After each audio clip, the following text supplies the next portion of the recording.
¿De qué hablamos entonces, Nancy, en la clase anterior?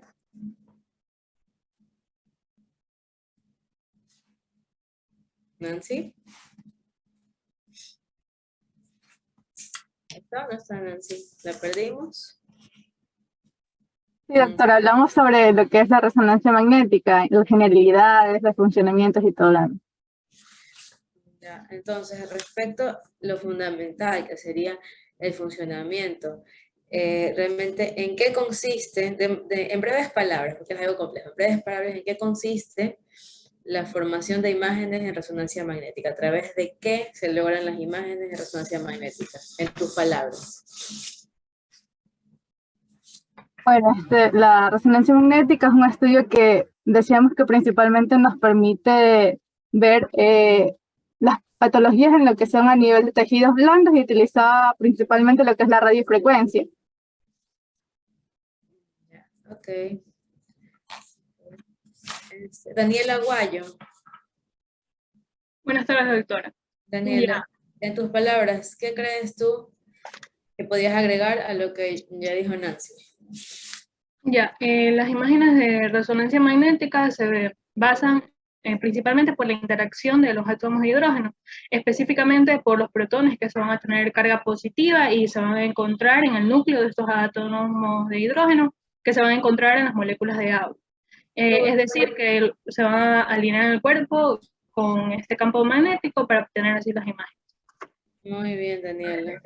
Me siento muy bien de escucharte porque parecía que hasta hoy, lunes y martes, nadie había entendido eso.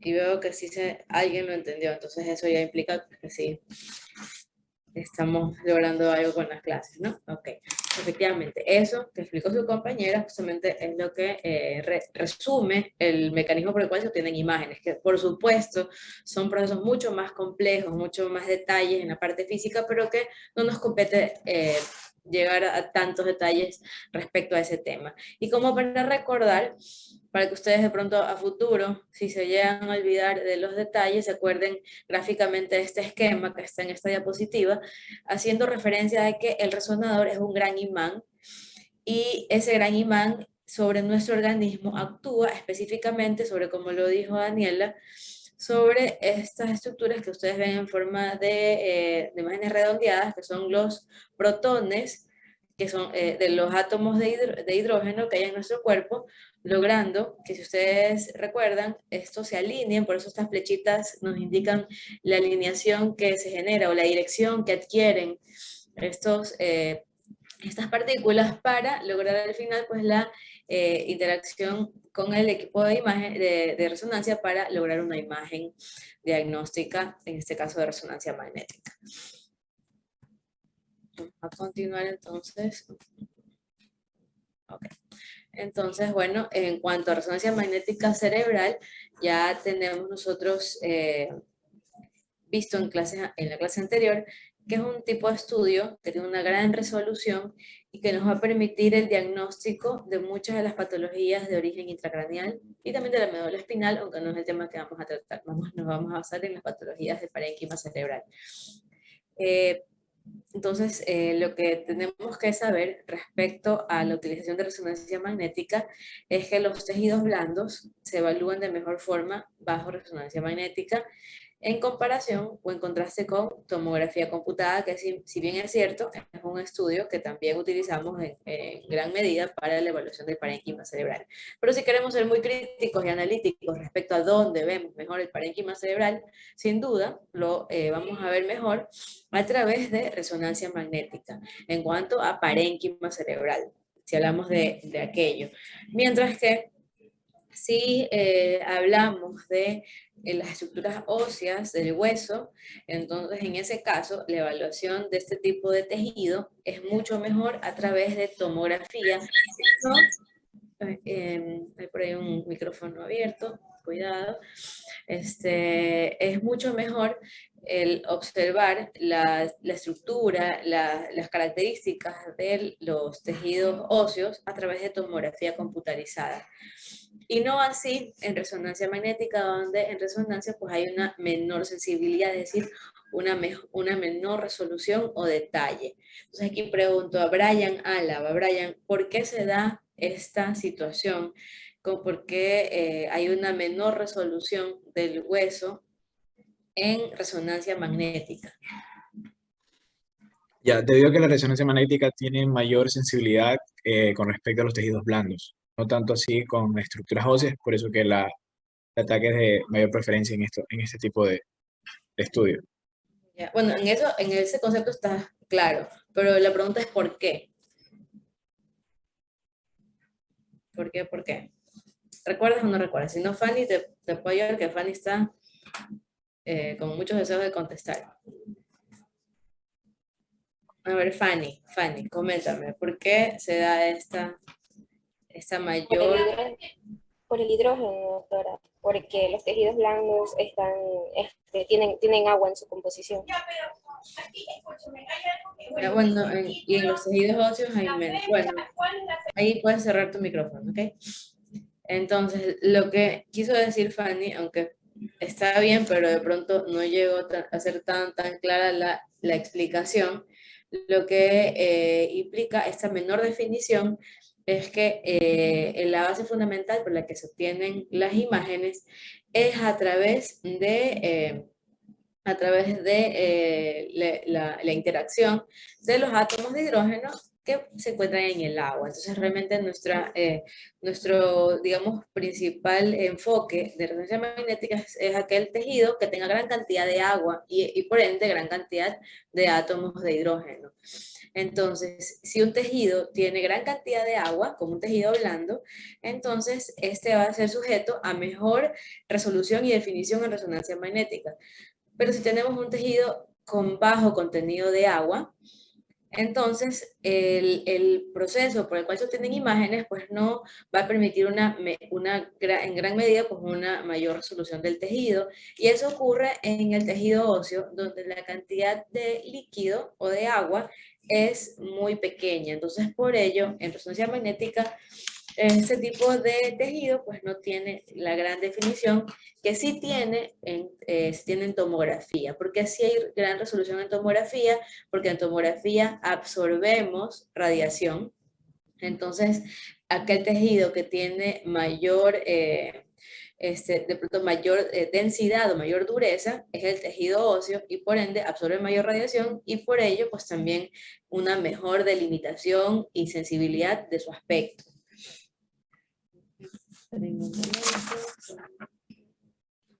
Ok. Entonces, vamos a continuar. Ahora, vamos a volver a preguntar a Brian.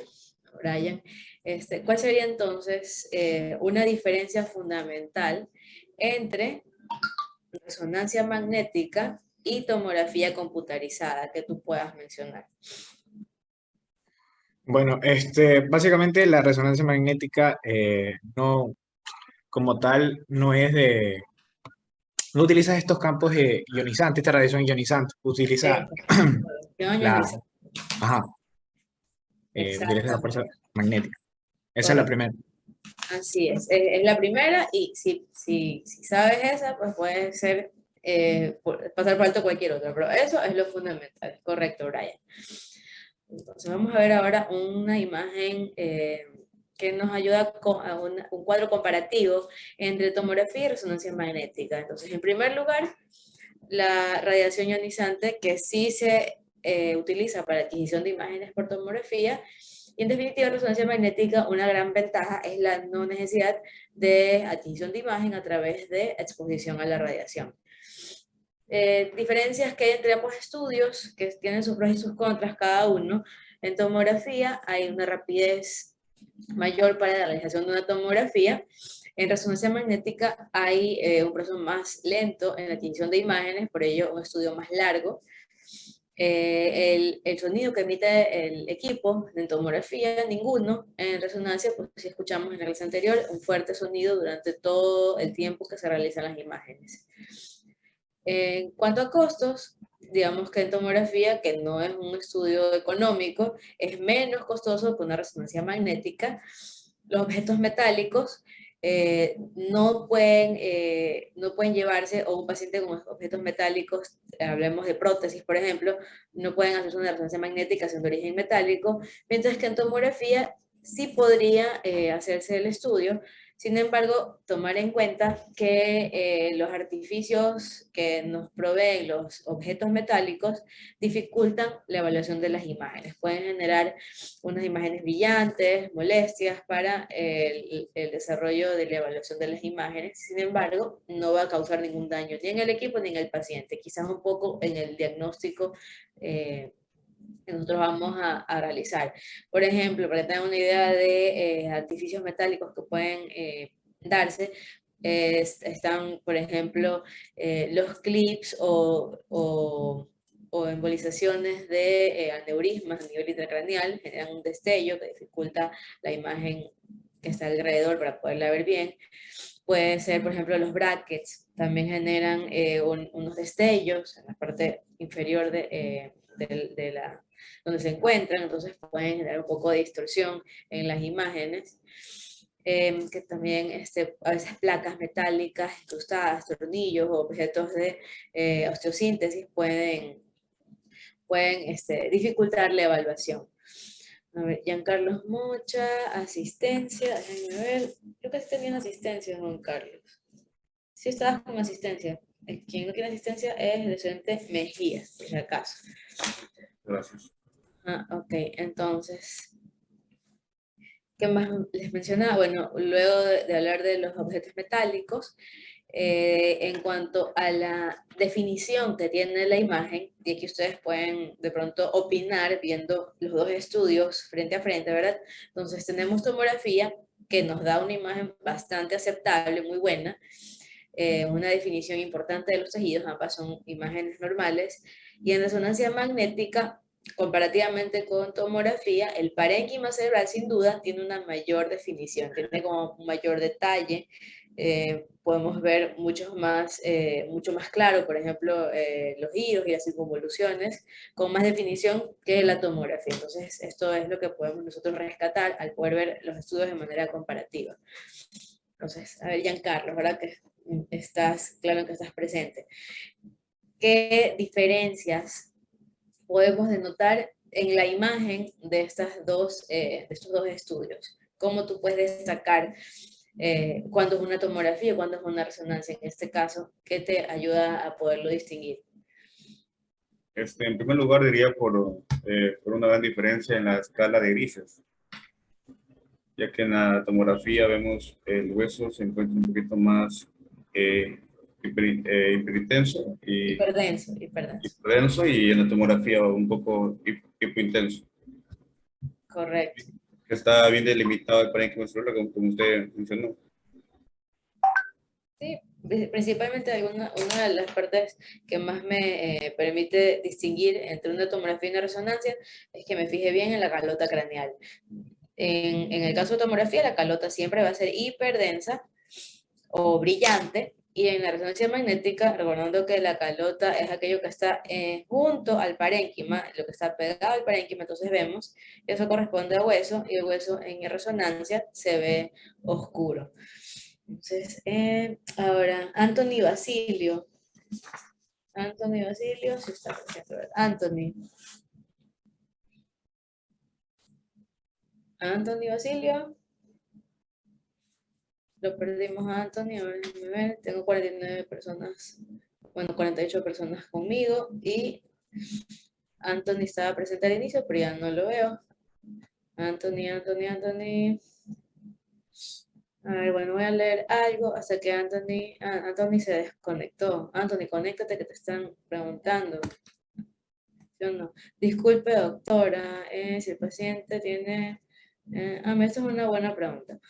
Dice un compañero de ustedes. En el caso del paciente tenga insuficiencia renal y que se tenga que hacer una resonancia magnética, si por ejemplo se sospecha de un tumor y se necesita una mayor resolución, ¿qué se hace ahí? Entonces, bueno, siempre vamos de menos a más, ¿ya?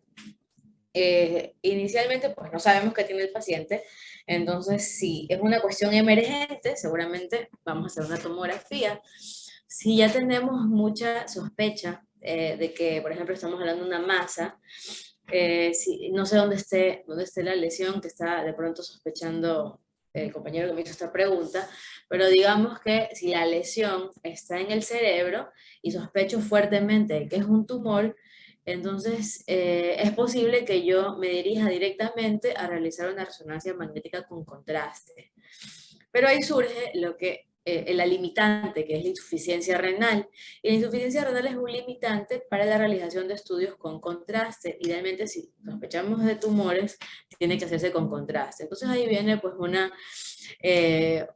comunicación directa con los médicos tratantes del paciente y el área de imágenes para definir el costo-beneficio de realizar el estudio con medio de contraste. Idealmente, bajo todos los protocolos y cuidados, puede administrarse medio de contraste siempre y cuando el paciente se hidrate adecuadamente. Si es insuficiente renal y recibe diálisis, por ejemplo, se podría coordinar que después del estudio de resonancia con contraste, se realice una diálisis que va a ayudar a liberar al paciente de ese medio de contraste que quizás su riñón pues no tiene la capacidad para poder eliminar ese tipo de sustancias. Pero en definitiva, tumores, nosotros tenemos que tener en claro como una máxima en nuestros conocimientos de que las lesiones tumorales, si las sospechamos fuertemente, deben ser evaluadas con contraste. Y si son de cerebro, realmente el estudio ideal es la resonancia magnética. Pero en realidad, en términos generales, nosotros no sabemos qué tiene el paciente de primera mano. Entonces posiblemente vamos a ir de menos a más y seguramente el paciente inicie con una tomografía, y si esta tomografía no nos parece concluyente, entonces ahí procedemos a hacer un estudio más complejo que sería una resonancia magnética. Pero en ocasiones no es necesario, es decir, a veces la tomografía puede ser un estudio suficiente para el diagnóstico. Es decir, no es necesario que todo paciente pase, digamos, de ecografía a tomografía y de tomografía a resonancia. Puede ser que inclusive con ecografía sea el último examen necesario para tener un diagnóstico y tratamiento del paciente. Puede ser que no, puede ser que necesitemos más estudios. Cada paciente dependerá de su complejidad, de la enfermedad que posea, para ser analizado de manera independiente. O sea, no podemos englobar a todos en la misma situación. Pero sí, siempre la idea es ir de menos a más. Entonces aquí tenemos dos estudios, una tomografía y una resonancia. Entonces aquí vamos a seguir ahora sí está Anthony Basilio, ¿verdad? Anthony, ya le dimos un tiempito para que se conecte Anthony, o todavía no. Ahora sí te veo, Anthony. Entonces, Anthony, la pregunta que te estaba esperando era distinguir qué diferencia fundamental existe entre estas imágenes que estamos viendo aquí de tomografía y de resonancia magnética. Antes de que distingas las diferencias, recordemos lo que vimos en la clase pasada. Hablábamos de los diferentes grupos de imágenes o secuencias. Entonces, ¿qué secuencia es la que estamos viendo aquí? Para empezar, Anthony. La secuencia, lo que es T1, doctor. Es un T1. ¿Y cómo reconocemos al T1 principalmente? ¿Qué es lo que te ayuda a poder evaluarlo como T1? Por sus características, normalmente lo que es el líquido, lo que es cefalorraquídeo, o sea, ese color, lo que es negro. Ya, es decir, el líquido cefalorraquídeo se ve oscuro o hipointenso, se ve negro, correcto. Ahora, Anthony, volvamos a la anterior, y aquí tenemos otra resonancia magnética. Esta secuencia de acá, ¿a cuál secuencia correspondería entonces?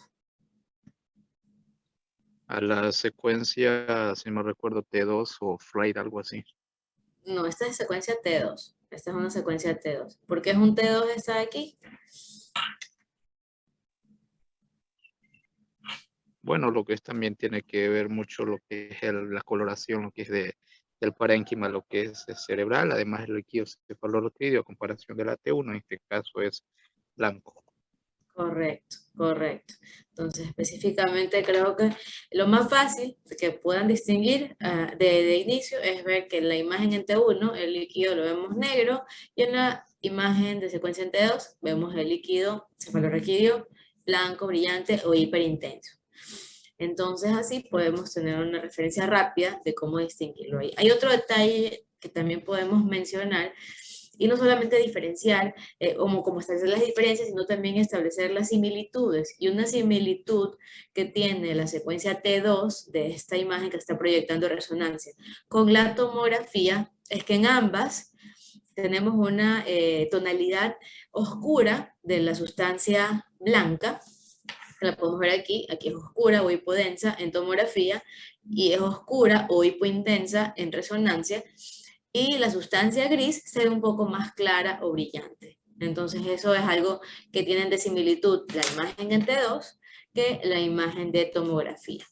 Mientras que en las imágenes de T1, de resonancia magnética, donde el parecido que tiene la tomografía con la resonancia es que el líquido cefalorraquídeo se ve negro, por el contrario, tenemos una distribución inversa de la diferenciación sustancia blanca y sustancia gris, donde en la imagen T1 la sustancia blanca se ve blanca y la sustancia gris se ve gris, como lo podemos ver en esta imagen que se está proyectando. Fíjense cómo lo que bordea a los surcos, a los giros, es oscuro, tal como su nombre lo indica, sustancia gris, y la sustancia blanca sí se ve más brillante. Entonces eso como para tomarlo en cuenta y recordarlo.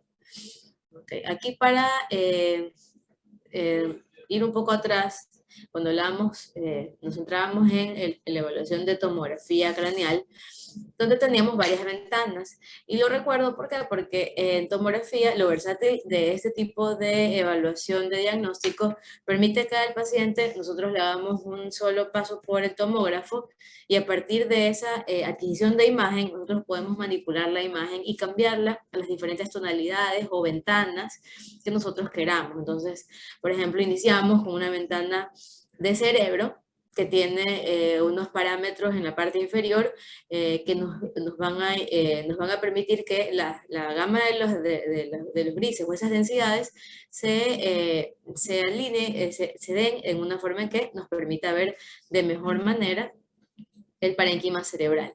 Si nosotros cambiamos esa ventana a tejidos blandos, a hueso o a ventana subdural, por ejemplo, entonces esos parámetros que cambiamos no implican que al paciente yo tenga que hacerle un estudio para cada tipo de ventana, sino que con un estudio inicial yo puedo hacer esa manipulación de las densidades.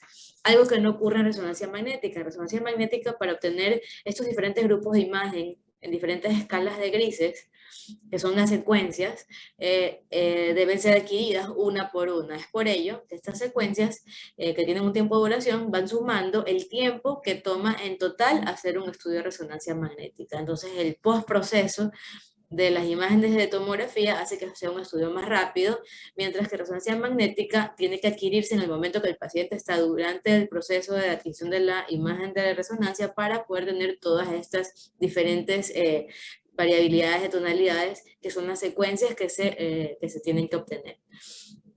Características de los tejidos en resonancia magnética, tanto en la secuencia T1 y T2, que son las secuencias principales a estudiar, son variadas. En algunos casos las intensidades de señal son iguales en T1 y en T2, y en otros casos son distintas.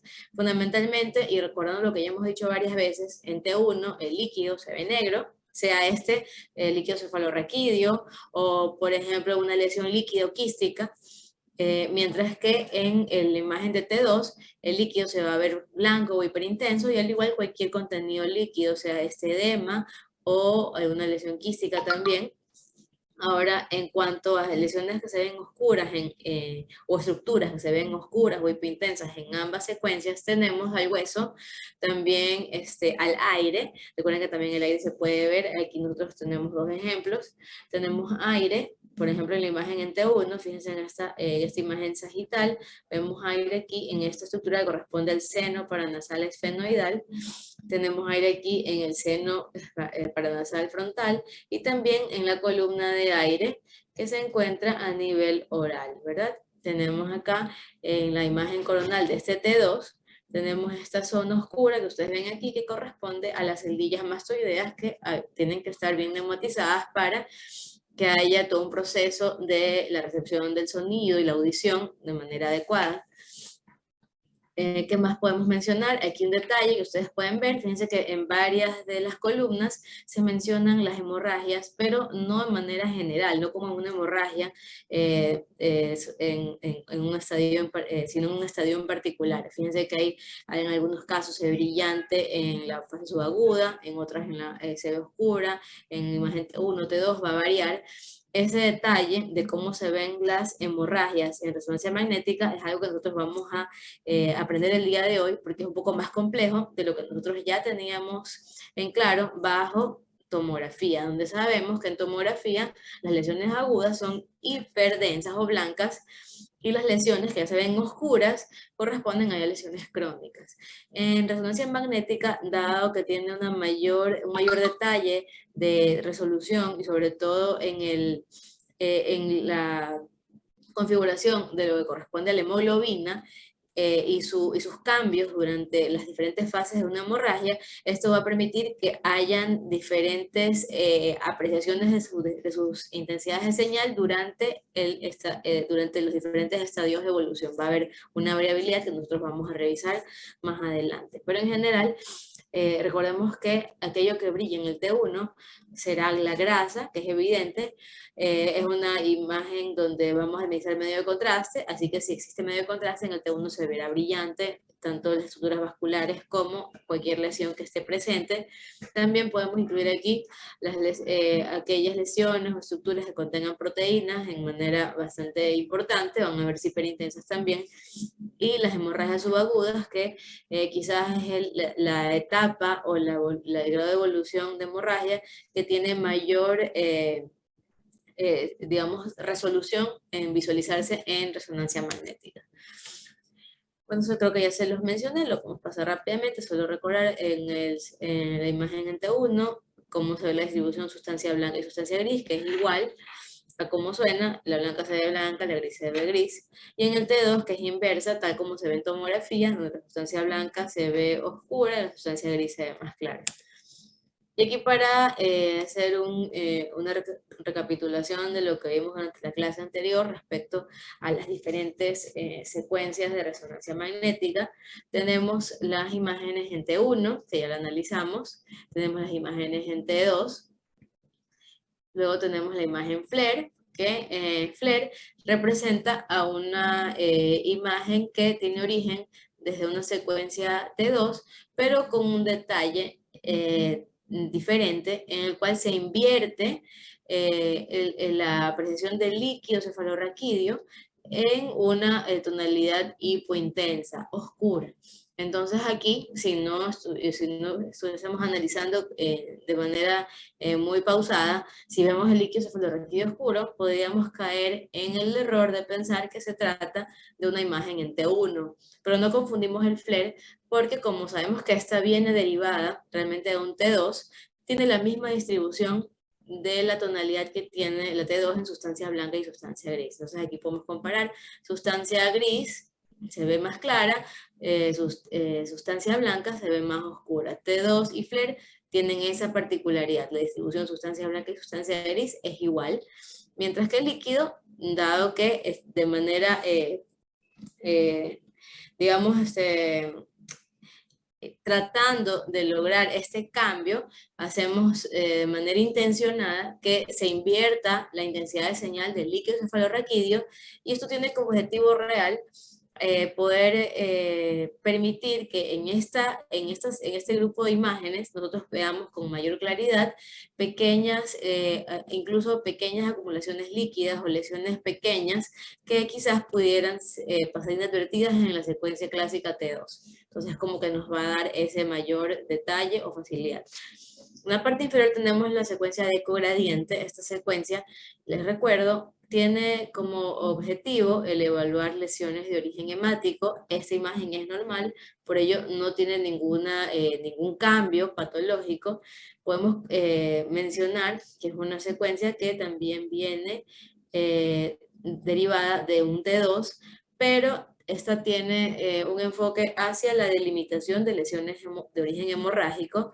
Entonces toda aquella lesión que tenga un origen hemorrágico, que tenga derivados de una lesión hemorrágica como la hemosiderina y la ferritina, estas lesiones en ecogradiente se van a ver hipointensas. Si ustedes se fijan en la imagen en general, es una imagen blanca, por demás blanca, incluso de una tonalidad brillante más marcada que las otras imágenes que hemos visto, y esto hace que haya un mayor contraste, y cuando existe una lesión que se vea oscura, entonces ahí yo puedo destacar que esa lesión va a corresponder a un origen hemático. Ahora, hay una excepción dentro de las lesiones que se vean hipointensas en ecogradiente, que no solamente corresponden a sangre, sino que también hay lesiones de origen cálcico, como por ejemplo una calcificación de una neurocisticercosis, también puede verse hipointensa. Entonces, si nos quedan dudas, podemos remitirnos o comparar con tomografía para delimitar si realmente esa lesión que estamos viendo en ecogradiente no corresponde a una calcificación. Pero por lo general quedémonos con la idea clara de que ecogradiente, si yo se las muestro a ustedes, es para ver hemorragias. Y finalmente tenemos las secuencias de DWI, que es de difusión, de sus siglas en inglés, que es imágenes de difusión, y las imágenes de ADC, que son las imágenes de perfusión o de coeficiente aparente de difusión, que son realmente imágenes que se analizan de manera conjunta en estas dos secuencias y que tienen como objetivo fundamental, en este caso, evaluar el movimiento del agua. En estas dos imágenes estamos viendo imágenes normales, el movimiento del agua luce normal, es decir, estas son imágenes que lucen normales, pero si hubiese algún proceso que limita el movimiento del agua, entonces aquí van a haber cambios en la intensidad de señal de la secuencia de difusión y perfusión, donde difusión nos mostrará si es que es una lesión que restringe de manera aguda, nos mostrará que hay una hiperintensidad de señal en la secuencia de difusión. Y en todo caso, pues el análisis de estas dos secuencias lo vamos a ver con más detalle cuando hablemos de lesiones isquémicas en la próxima clase, donde tiene una fundamental importancia la evaluación de estas dos secuencias. Entonces, lo que quiero que sí lo graben, cuando ustedes vean DWI, ya saben que se trata de difusión, ya no van a preguntarme, doctora, ¿qué es eso? Y si ven ADC, entonces ya saben que es de perfusión y ya lo tienen en claro para cuando ya analicemos las imágenes. Y ahora sí vamos a hablar de resonancia magnética en relación a lesiones originadas por traumatismos o lesiones hemorrágicas de origen vascular no traumático. En cuanto a la evaluación del traumatismo craneoencefálico por resonancia magnética, realmente no es el estudio indicado. Ya nosotros hablamos en el inicio de este semestre y decíamos en el primer parcial que las lesiones causadas por un traumatismo craneoencefálico se revisan o se evalúan a través de una tomografía simple craneal. Ese sería el estudio indicado. Pero en ocasiones puede ocurrir que el paciente sufra de complicaciones o, por ejemplo, si no vemos una mejoría del paciente, vemos que el paciente se mantiene estático, de pronto se encuentra con un Glasgow muy bajo o no progresa, y realmente las imágenes que vemos en tomografía no representan la gravedad del paciente, entonces en ciertos casos más complejos se decide complementar información con resonancia magnética. Pero realmente pues estos son casos puntuales, porque incluso por lógica, por la duración que tiene este tipo de estudio, es muy raro, difícil y casi imposible que un paciente que viene con un traumatismo craneoencefálico que requiere una atención inmediata y urgente, sea un estudio que dure tanto tiempo. Entonces por ello no es lo ideal. Ahora, evaluando con precisión cada una de las fases de una hemorragia, podemos ver que ahora que lo estudiamos por resonancia magnética, se han multiplicado las fases de la hemorragia, se han hecho un número mayor de lo que ya teníamos aprendido, porque habíamos revisado anteriormente por tomografía, y ahí hablábamos de 3 fases nada más, de la aguda, subaguda y crónica, y era como suficiente para hacer esta definición de los estadios de evolución. Pero ahora que estudiamos por resonancia magnética, nosotros podemos detallar de manera más sensible las hemorragias debido a que las hemorragias, pues realmente lo que evaluamos dentro de ellas es la hemoglobina con sus moléculas y su contenido en cuanto al hierro y proteínas que contienen estas moléculas de hemoglobina, lo cual es mucho más sensible de ver o más, se puede ver de manera más detallada a través de resonancia magnética, por las propiedades que tienen estas moléculas de hemoglobina. Entonces nosotros podemos destacar que ahora tenemos 5 fases que se agregan, en estas vamos a agregar la fase hiperaguda, que es la fase de menor tiempo de evolución, incluye las primeras 24 horas, y en realidad pues esta división de fases se da particularmente a través del análisis del efecto cambiante de la molécula de hemoglobina. Entonces en este punto, en este primer momento de una hemorragia, en esta fase hiperaguda, la molécula de hemoglobina se constituye como oxihemoglobina intracelular, es decir, dentro de los glóbulos rojos. Al paso de la siguiente fase, que es la fase aguda, vamos a ver el cambio de esta molécula de oxihemoglobina a una molécula donde se pierde oxígeno, entonces esta es la desoxihemoglobina. Y luego viene la tercera fase. En realidad aquí vamos a hacer una subdivisión de la fase subaguda que ya conocíamos, y en resonancia magnética tenemos la fase subaguda precoz y la fase subaguda tardía. En ambos casos, el cambio de la hemoglobina se da hacia una hemoglobina que se conoce como metahemoglobina. La gran diferencia está en que en la fase subaguda precoz es intracelular, y hacia la cuarta fase, que es la fase subaguda tardía, la metahemoglobina ya se va a distribuir de manera extracelular porque los glóbulos rojos se rompen, y ese es el mayor cambio que se da. Y finalmente, en la última fase, que es la fase crónica, que ya la conocíamos, aquí ya se va a subdividir o a desintegrar todo esto de contenido de hemoglobina en sus diferentes derivados, que son hemosiderina y diferentes compuestos de origen hemático que ya no están en relación con una hemoglobina de manera inicial. Y al final vemos el último gráfico que nos muestra la fase crónica, ya en una fase de varios meses de evolución, donde puede existir incluso una disminución del tamaño, una retracción del hematoma que se formó de manera inicial.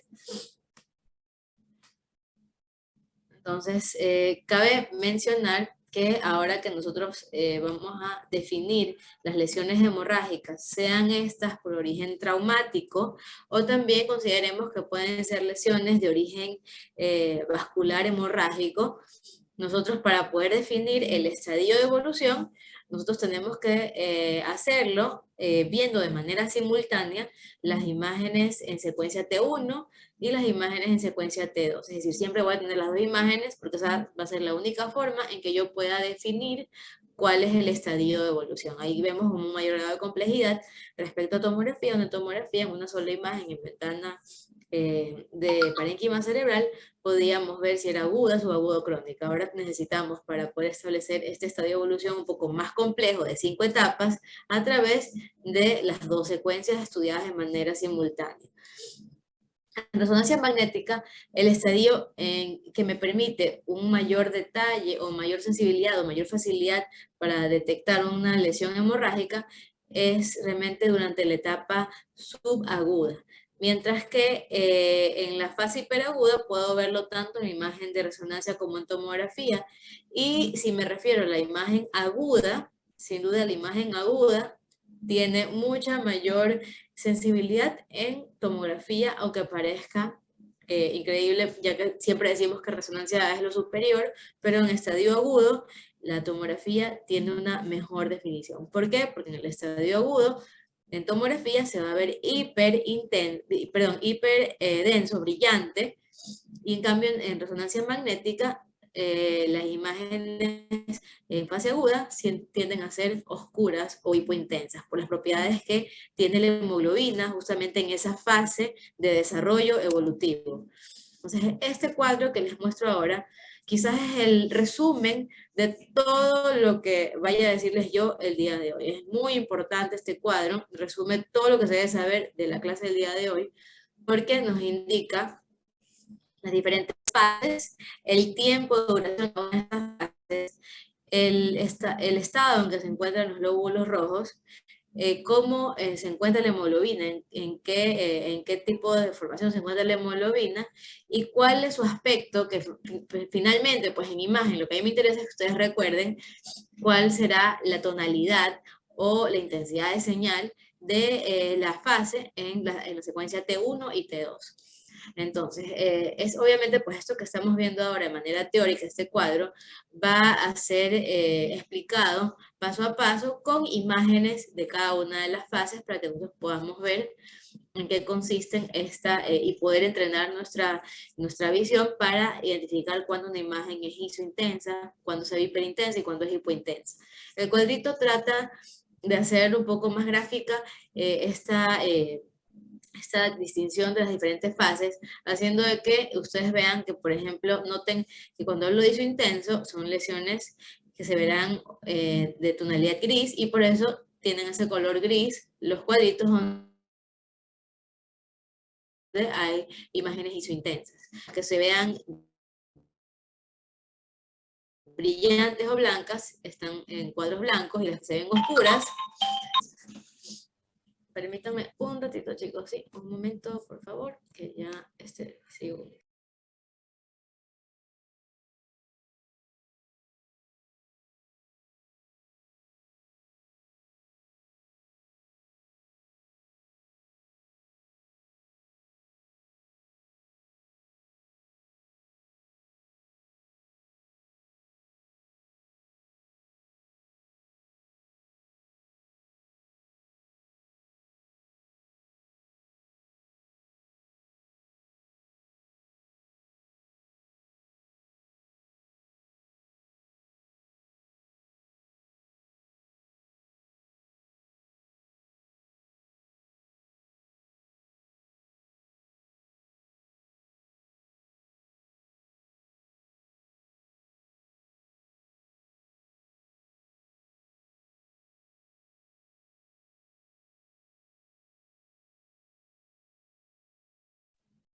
Bueno, chicos, me disculpan, vamos a retomar donde estábamos.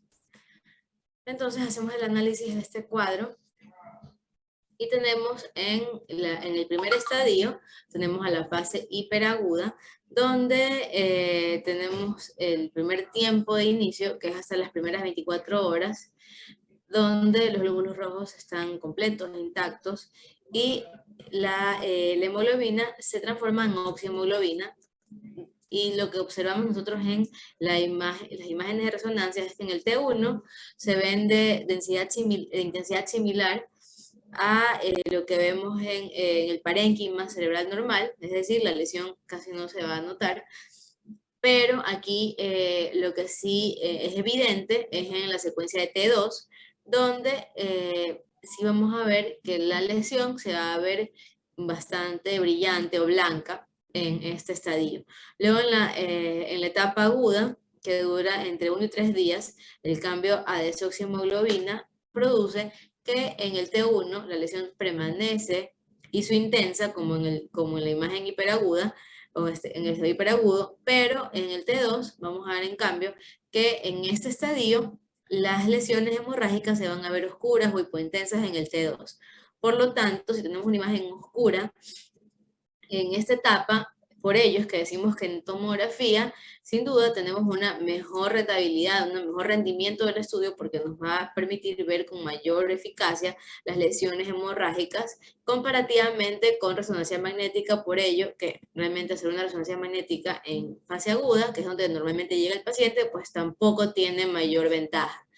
Luego viene la etapa subaguda, temprana y tardía, que en realidad pues son las etapas en las cuales realmente presenta su mejor rendimiento de resonancia magnética y seguramente es útil, por ejemplo, en el paciente en quien no sabemos el tiempo de evolución de una lesión hemorrágica, sea esta traumática o sea por algún otro motivo. Entonces, cuando no sabemos el tiempo de evolución por historia clínica, por antecedentes. Entonces quizás aquí sí podríamos decir que la resonancia magnética sería realmente el estudio que nos va a permitir detallar cuál es el estadio o el tiempo que ha transcurrido de esa hemorragia, porque ustedes pueden ver, me da detalles precisos o muy cercanos a la precisión de cada estadio. Y por ejemplo, en el estadio subagudo temprano, donde tenemos un componente de metahemoglobina intracelular entre los 3 y 7 días, vamos a ver que en el T1, que ya lo mencionábamos en los cuadros anteriores, en el T1 se va a observar hiperintensidad de señal en la zona de la hemorragia. Entonces tenemos en claro que en el T1 yo puedo ver normalmente hiperintenso la grasa y también las hemorragias subagudas. Entonces por eso se mencionaba muchas veces. Por eso no puedo decir que en general en un T1 una hemorragia se ve brillante o hiperintensa. Únicamente las hemorragias que se vean hiperintensas en el T1 serán aquellas que se encuentren en el estadio subagudo. ¿Ok? Ahora, como siempre tengo que hacer una evaluación concomitante entre el T1 y el T2 para establecer un diagnóstico del estadio, entonces veo cómo luce la imagen de hemorragia en etapa subaguda temprana en el T2 y podemos ver el contraste de que en el T1 las imágenes son hiperintensas y en el T2 son hipointensas. Luego, en la etapa subaguda tardía, ya existe un cambio fundamental que es la ruptura o lisis de los glóbulos rojos que hace que la metahemoglobina se extravase al espacio extracelular y esta extravasación es la que realmente genera que tanto en la secuencia T1 como en la T2 nosotros vamos a ver una imagen de hemorragia hiperintensa.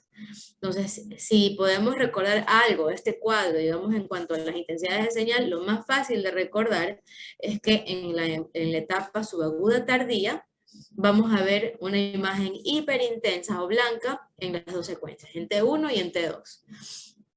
Y finalmente ya en el estadio final, que es la etapa crónica, en cambio las imágenes se van a ver hipointensas en T1 y en T2. Y eso es, digamos, el final de este cuadro. Entonces ahora lo que vamos a hacer es ver imágenes de las diferentes fases con imágenes reales para poderlo asociar. Rápidamente podemos mencionar lo que ya está en el cuadro, que nos habla de que la oxiohemoglobina que está presente en esta fase va a observarse similar al parénquima cerebral en el T1 e hiperintensa en la secuencia de T2. Puede verse también que alrededor de la lesión hemorrágica puede haber un borde, la palabra ribete se refiere a borde, que rodea a la lesión. Se dice que si el borde es bien definido alrededor, esto es más consecuente a que se trate de una lesión hemorrágica, porque a veces las hemorragias pueden esconder un tumor que genere hemorragia. Entonces, cuando existen tumores, ese borde es menos definido. Si el borde es bien definido, completo, entonces se trata de una hemorragia. Aquí tenemos, si ustedes pueden ver, una imagen en T1 y T2 que nos muestra una lesión hemorrágica hiperaguda que se observa. Fíjense que cuando hablo de isointenso, realmente ustedes podrían confundir el hecho de que las lesiones no son uniformemente hipointensas, es decir, no es que puedo pintarlas de gris totalmente, sino que tienen una cierta variabilidad de tonalidad, pero lo que más concuerda es que se ven grises, no se ven blancas completamente, ni se ven oscuras completamente, tienen un borde que las rodea, que las hace más, de pronto más fáciles de distinguir. Aquí se ve una lesión en la región parietal del lado izquierdo, es isointensa en el T1 e hiperintensa en la secuencia de T2. Por sus características e intensidad de señal, podemos definir que se trata de una hemorragia en etapa o fase hiperaguda. Y tenemos otro ejemplo, una fase hiperaguda. Esta es una lesión hemorrágica a nivel talámico derecho, es isointensa, de pronto esta está un poco más uniforme para poderla delimitar, es isointensa respecto al parénquima en el T1, y es hiperintensa en la secuencia, bueno, que en realidad no es un T2, esto es un FLAIR, pero hace la misma referencia, donde podemos ver la hiperintensidad de señal. En hemorragia en fase aguda, aquí cambia a deoxihemoglobina, este contenido realmente no tiene capacidad de ceder la energía. Por ello, en las imágenes de T1 se ve de baja intensidad de señal, al igual que en el T2. Es básicamente por ese motivo que no genera mayor intensidad de señales. Por sus componentes, como está conformada esta molécula, realmente no genera mayor cambio y por ello se van a ver oscuras tanto en el T1 como en el T2. Entonces aquí podemos ver que en el T1 es isointensa, en la imagen la lesión, que también es más o menos a nivel temporo-occipital del lado izquierdo, y en la T2 se ve totalmente oscura. Ahora, si bien es cierto, aunque la imagen no se ve brillante o blanca como lo vemos en tomografía, algo que sí se ve brillante o blanco es el edema, porque recordemos que el líquido siempre va a ser blanco, entonces el edema periférico sí lo vemos hiperintenso alrededor de la lesión. Eso es lo que podemos detallar para para de pronto no confundir o pasar por alto una lesión hemorrágica en estadio agudo. En la etapa subaguda temprana, aquí ya tenemos el cambio de la methemoglobina, que esta sí es un compuesto que genera un incremento importante de la intensidad de señal, y esto lo hace pues en la secuencia T1, mientras que en la imagen de T2 todavía tiene una señal de intensidad muy baja. Entonces en este ejemplo podemos ver que es hiperintensa en el T1, como lo podemos ver, esta es una lesión parietal, y es hipointensa en el T2, por lo cual podemos concluir que si hacemos la comparación, recordando que siempre las hemorragias en fase subaguda se ven hiperintensas en el T1, y para poder establecer si es temprana o tardía, tenemos el T2, y si es oscuro, es una fase subaguda temprana. En la fase subaguda tardía, tenemos que por la ruptura de los glóbulos rojos, la methemoglobina se puede distribuir de tal forma que se puede lograr observar hiperintensidad de señal tanto en T1 como en T2, y lo vemos en este ejemplo donde podemos ver esta lesión hemorrágica tanto en la secuencia T1 como en la secuencia T2. Y cuando vemos una imagen hiperintensa en T1 y T2, sabemos que esta lesión hemorrágica se encuentra en la fase subaguda tardía. Y luego tenemos a la hemorragia en fase crónica, donde ya realmente la molécula de hemoglobina es transformada ya en sus derivados finales, que son la ferritina y hemosiderina. Estos dos compuestos pues van a ser de baja intensidad de señal en T1 y T2. Ya en esta fase existe una resolución del edema vasogénico periférico alrededor de una lesión hemorrágica. Puede verse de pronto un borde hipointenso alrededor.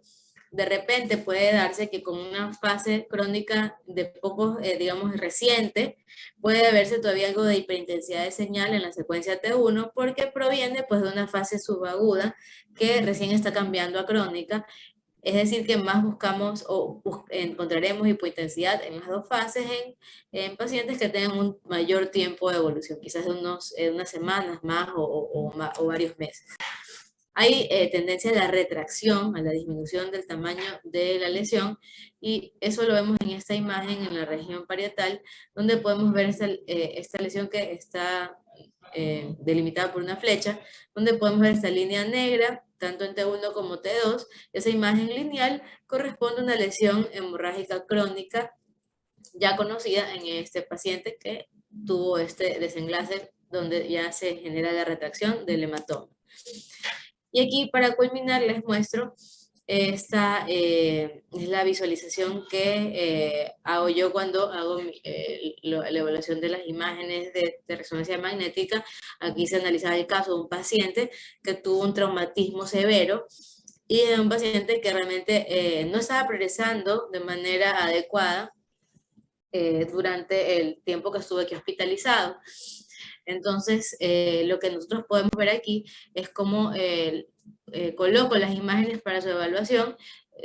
Usualmente las coloco de esta forma, divido la pantalla en 6 y de manera simultánea reviso. Fíjense, esta es la secuencia T1, esta es la secuencia T2, acá pongo la secuencia de Flair, en la parte inferior pongo difusión y perfusión, y en esta esquina pongo la secuencia de eco gradiente. Entonces hacemos el análisis de estas imágenes vamos a hacerlo solo con el T1 y T2, aunque esta es una imagen que ya se las mostré, pero en todo caso, vale verla de nuevo, ahora que ya tenemos estas nociones de cómo se observan las imágenes en los diferentes estadios de evolución. Algo que les puedo puntualizar para que no se confundan, para quienes lo vean raro, esto que se ve oscuro adelante son los senos frontales, como una variante anatómica de un paciente que tiene muy neumatizados sus senos paranasales frontales. Esto de aquí no es patológico, simplemente es una característica del paciente. Lo que quiero que ustedes se enfoquen es en esta lesión, que en T1 se observa aquí hiperintensa, y en la imagen de T2, que es la que estoy mostrándoles contigua, se ve hipointensa. Entonces, si es hiperintensa en T1 y es hipointensa en T2, entonces aquí tenemos un estadio subagudo temprano.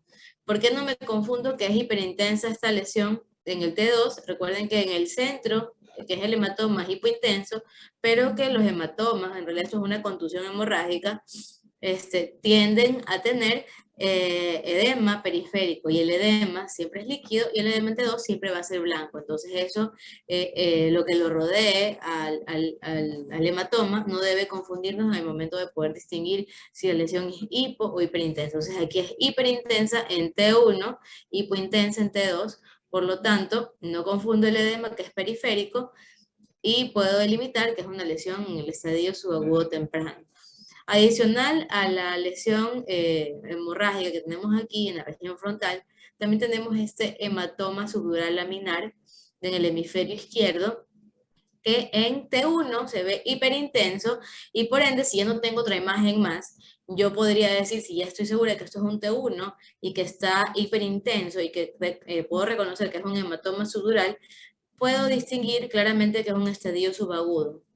Si no tengo el T2, no puedo decir si es precoz o si es tardío, pero sí con claridad puedo saber que tiene un estadio subagudo. Mientras que en el T2 puedo ver que la lesión que se ve hiperintensa en T1 es hipointensa en T2, entonces aquí sí puedo sacar mis conclusiones finales claras de que el estadio de evolución es un subagudo con carácter de precoz, es decir, de 4 a 7 días de evolución. Con mucha fiabilidad puedo estar segura de ese tiempo de evolución. Y para culminar, vamos a ver la imagen de ecogradiente, donde podemos ver lo que les decía, aquello que tenga sangre se verá se verá oscuro o hipointenso. Entonces, como el hematoma subdural es laminar, fíjense cómo se delinea esa imagen negra hipointensa que representa a los componentes hemorrágicos del hematoma subdural, y también a la lesión, la contusión hemorrágica que vimos en la parte frontal izquierda.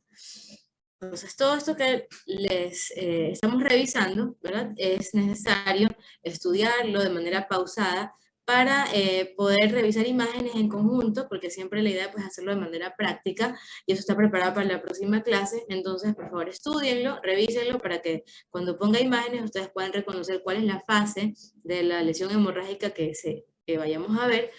Y también vamos a ver el tema de lesiones isquémicas bajo resonancia magnética.